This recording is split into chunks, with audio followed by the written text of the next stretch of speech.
अस्सलामु अलैकुम and good evening. दोस्तों कैसे हो? खैरियत है? ठीक ठाक है? उम्मीद है खैर खैरियत से होंगे।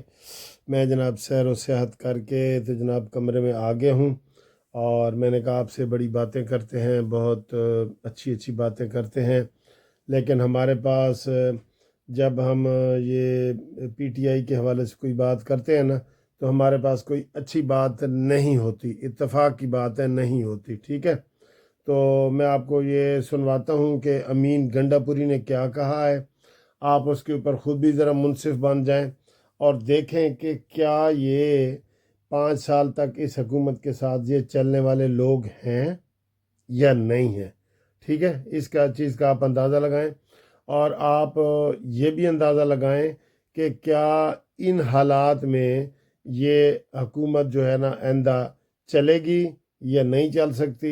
5 साल पड़े, अभी तो 5 दिन गुजरे हैं, 5 साल पड़े हैं। 5 सालों में ये कैसे एक दूसरे को इस तरह बर्दाश्त करेंगे। अमीन गंडापुरी जो है वो को अपनी ज़बान नहीं बोल रहा, वो इमरान ख़ान की ज़बान बोल रहा है। और आज तो उसने हद कर दी है और उसने कहा है कि जनाब जो शहबाज शरीफ को लाने वाले हैं वो भी सुन लें और सारा कुछ सुन लें। ये क्या है? ये मैं कहता हूँ जो ज़बान इसने इस्तेमाल की है ना अमीन गुंडापुरी ने, ये कोई बड़ी जमहूरियत होती है ना, जहाँ पे जमहूरियत बोलने की आज़ादी होती है, वो भी बर्दाश्त नहीं कर सकते। मैं आपको यकीन से कह रहा हूँ, वो भी ये वाली लैंग्वेज बर्दाश्त नहीं कर सकते जो ये वज़ीर आज़म के लिए कर रहा है, अपने बॉस के लिए कर रहा है, अपने बड़े के लिए कर रहा है। मैं आपको ये सुनवाता हूँ, आप ये सुने और फिर आप खुद फैसला करें कि इसके साथ क्या सलूक किया जाए। ये किसी फीडर पर भी नहीं होगी। अगर तुम लोगों ने नेशनल ग्रिड से बिजली कम करोगे तो मैं नेशनल ग्रिड की बिजली यहाँ से बंद कर दूंगा। आखिरी पैगाम शहबाज शरीफ आपको, आपने मुझे फोन किया कि आपको IMF में सूबे की सपोर्ट चाहिए। मुझे सूबे का पहले पैसा चाहिए जो आपने देना है, वरना मैं IMF को क्लियरली बताऊंगा कि ये पैसा हमारे नाम पे लेते हैं, टैक्स हमारे लोगों पे डालते हैं। आप मजबूर कर रहे हैं कि आपकी हुकूमत को धक्के देकर निकाला जाए। आप किस तरह बैठे हैं मुझे ये भी पता है और आपको किस तरह फिर निकालना है मुझे ये भी पता है। फिर आपकी चीखें निकलेंगी और आपको लाने वाले भी आपको नहीं बचा सकते, क्योंकि उनके भी आपके साथ खड़े होकर चीखें निकल चुकी हैं कि उनको भी पैगाम है, आपको भी पैगाम है।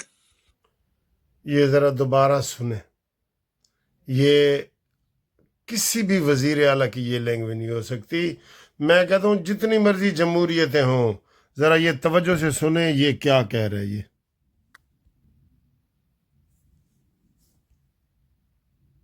12 घंटे से ज्यादा लोड शेडिंग किसी फीडर पर भी नहीं होगी। अगर तुम लोगों ने नेशनल ग्रिड से बिजली कम करोगे तो मैं नेशनल ग्रिड की बिजली यहाँ से बंद कर दूंगा। आखिरी पैगाम शहबाज शरीफ आपको, आपने मुझे फोन किया कि आपको IMF में सूबे की सपोर्ट चाहिए। मुझे सूबे का पहले पैसा चाहिए जो आपने देना है, वरना मैं IMF को क्लियरली बताऊंगा कि ये पैसा हमारे नाम पे लेते हैं, टैक्स हमारे लोगों पे डालते हैं। आप मजबूर कर रहे हैं कि आपकी हुकूमत को धक्के देकर निकाला जाए। आप किस तरह बैठे हैं मुझे ये भी पता है और आपको किस तरह फिर निकालना है मुझे ये भी पता है। फिर आपकी चीखें निकलेंगी और आपको लाने वाले भी आपको नहीं बचा सकते, क्योंकि चीखें निकल चुकी हैं कि उनको भी पैगाम है, आपको भी पैगाम है।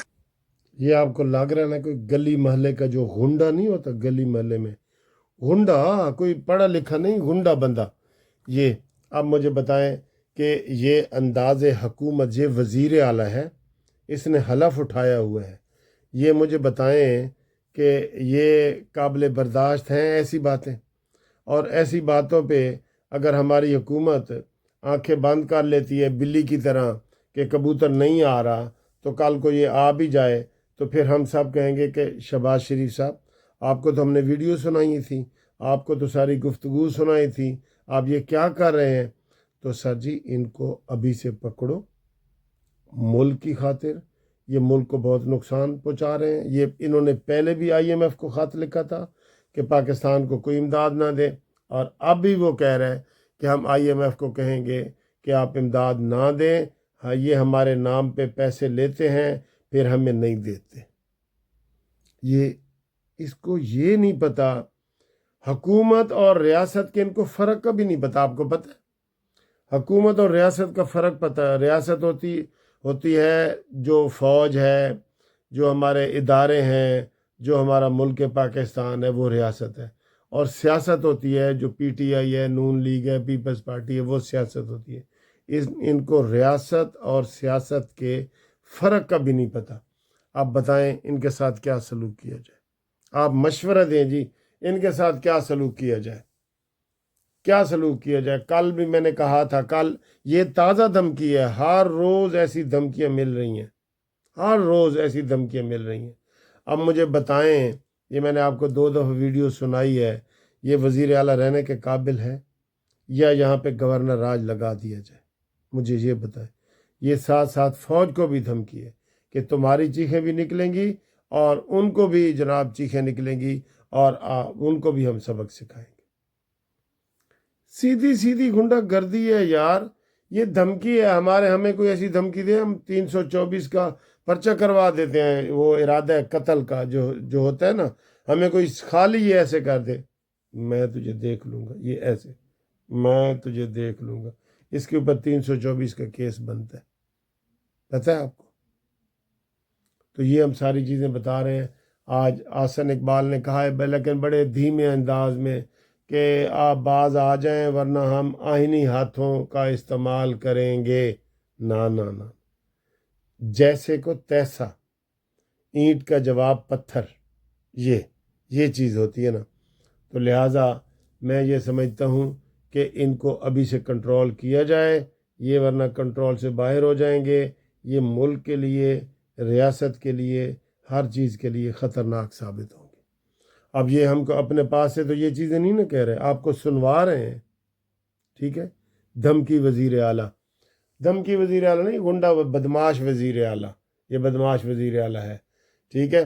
اور بدماشی گلی محلے کا ہے, تھڑے کا بدماش نہیں ہوتا وہ. ڈان تو اس کا اپنا وہ ہے نا, ڈان. تو آگے ہیں جی, مریم نواز صاحبہ نے جو صوبہ پنجاب میں عید کے موقع پہ, آج عید کا تیسرا دن بھی ختم ہو گیا, جس طریقے سے صفائی ستھرائی اور انتظامات کیے اور انتظامیہ کو الرٹ رکھا ہے, تو جناب شہباز شریف صاحب نے بھی ان کو مبارکباد دی ہے اور ہم بھی مبارکباد دے رہے ہیں, قانونی ٹی وی کی طرف سے بھی دے رہے ہیں کہ انہوں نے واقعی بڑا گریٹ کام کیا ہے اور وہ قابل تحسین ہے. ایک طرف دھمکی وزیر اعلیٰ ہے اور ایک طرف مریم وزیر اعلیٰ ہے جو کام کر رہی ہیں, تو اس میں کام کا فرق آپ دیکھیں.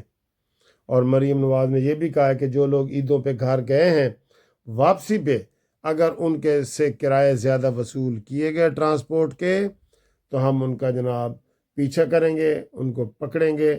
ہم عوام کے لیے ہیں, عوام کا ہر وہ کام کریں گے جو عوام کی بھلائی کے لیے ہوگا. اور یہ یقین کرے, میں یہ نہیں کہ ہم نون لیگ کو سپورٹ کرتے ہیں, مریم نواز نے یہ ثابت کر دیا ہے کہ وہ ایک میچور, سنجیدہ اور کام کرنے والی وزیر اعلیٰ ہیں. وہ ان چیزوں سے بالا ہیں جو یہ تماشے کر رہے ہیں نا, جو غنڈہ عناصر تماشے کر رہے ہیں, ان سے وہ بالا ہیں اور وہ کام کرنا چاہتی ہیں پاکستان کے لیے. آپ کو نظر آ رہا ہے, ہم سب کو نظر آ رہا ہے, ٹھیک ہے. باقی جناب علی, امبیسیوں سے میں نے آپ سے رائے پوچھی ہے کہ امبیسیوں کا بتائیں کہ کون کون سی امبیسی کہاں کہاں صحیح کام کر رہی ہے, جہاں نہیں کر رہی وہ ہمیں اس کا بتائیں. ہم انشاءاللہ تعالی وزیر اعظم تک یہ رپورٹ پہنچاتے ہیں. ویسے میں آپ کو یہ بتا دوں, 90% امبیسیاں جو ہیں وہ غیر ملک میں کوئی صحیح کام نہیں کر رہی. 90%. نہ شناختی کارڈ بنتا ہے, نہ پاسپورٹ بنتا ہے, نہ ان کی امداد کی جاتی ہے, نہ ان کو کوئی ویزے ایکسٹینشنوں میں کوئی ہیلپ کی جاتی ہے. کسی قسم کا کوئی کام نہیں کرتا اور تنخواہیں لیتے ہیں اتنی. اور یہ کرکٹ سے بھی زیادہ بڑا مافیا ہے, کرکٹ سے بھی زیادہ بڑا مافیا یہ ایمبیسی والا ہے, ٹھیک ہے. اور یہ ساری باتیں سنجیدہ ہیں, تو تھوڑی سی خوشی کی باتیں بھی ہو جائیں. ہم نے جو آج کھانا وانا کھایا ہے وہ میں آپ کو دکھاتا ہوں, جو ثاقب کھرل صاحب نے مجھے آج سیر کروائی ہے, نوجوان نے, وہ بھی آپ کو میں دکھاتا ہوں. تھوڑا سا وہ انجوائے کریں. اور ٹینشن ہوتی تو ہے لیکن ہم کوشش یہی کریں گے کہ آپ ٹینشن نہ لیں. یہ دیکھیں ہو گیا, تو یہ ثاقب صاحب نے اور کھانا منگا لیے. یہ میں کہا جی وہ اس کا مطلب وہ سٹارٹر تھا ہمارا.